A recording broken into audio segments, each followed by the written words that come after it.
This is Scott Becker with the Becker's Private Equity and Business Podcast. Today's discussion is Warren Buffett and his 5 biggest holdings. So here's what is going on. Now, I'm by nature a core allocated investor. I do a ton of my investing around index funds rather than around individual stocks. I do periodically have FOMO that if I would have invested along the lines of Warren Buffett over the last 10, 15 years, rather than being as careful as I would have been, instead of like somewhat wealthy and done fine and done great, I would have been rich, which would have been fun, of course, because I'd be flying in a private jet wherever I want to go. So if I wanted to be rich, I would have done well following Warren Buffett and investing side by side with him. We're writing this today. These are 5 of Warren Buffett's biggest holdings, and to one extent, I'm thrilled that I'm an investor directly in a couple of these 5 companies, but not enough. And I should have put the truck behind this and really backed up the truck and really invested in holdings that Warren Buffett has, rather than being so cautious in my investing. And I say that somewhat joking because I'm thrilled with how economically life has turned out, though there's always challenges in other parts of life, of course. But here are the 5 biggest holdings that Warren Buffett has. Number 1 is Apple. Number 2 is Bank of America. And Apple and Bank of America together account for more than about half of Warren Buffett's portfolio. Now, fascinating enough, this past year, Warren Buffett and Berkshire Hathaway have been reducing their holdings in Apple and Bank of America. The 3rd big holding is American Express.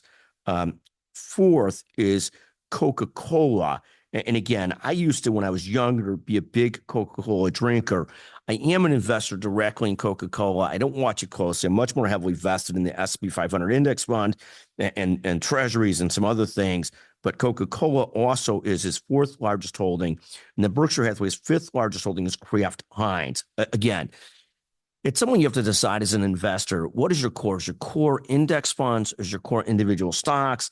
And either one can be great. Warren Buffett famously said that essentially you're far better off being an index investor, at least 99% of us are, versus an individual stockholder.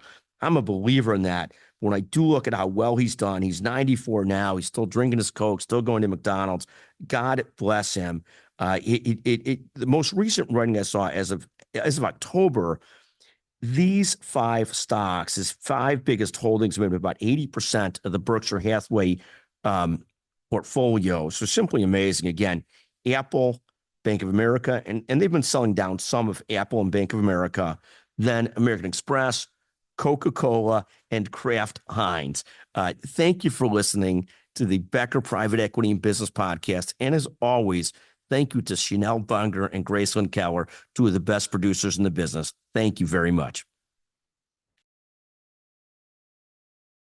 Okay, how weird does it feel to be called someone's fiance? The first time you hear it, you do a double take. Your heart kind of flutters, and before you know it, you go from let's just enjoy the moment to we're planning a fall wedding. That's where Zola comes in. Zola has everything you need to plan your wedding in one place and have fun along the way. From free planning tools like a budget tracker and website to a venue and vendor discovery tool that matches you with your dream team. Everything on Zola is designed to make your wedding journey as easy as possible. And with invites that can be completely customized and a wedding registry packed with gifts you actually want. Zola takes you from save our date to thanks so much without breaking a sweat. From getting engaged to getting married, Zola has everything you need to plan your wedding in one place. Start planning at Zola.com. That's ZOLA.com.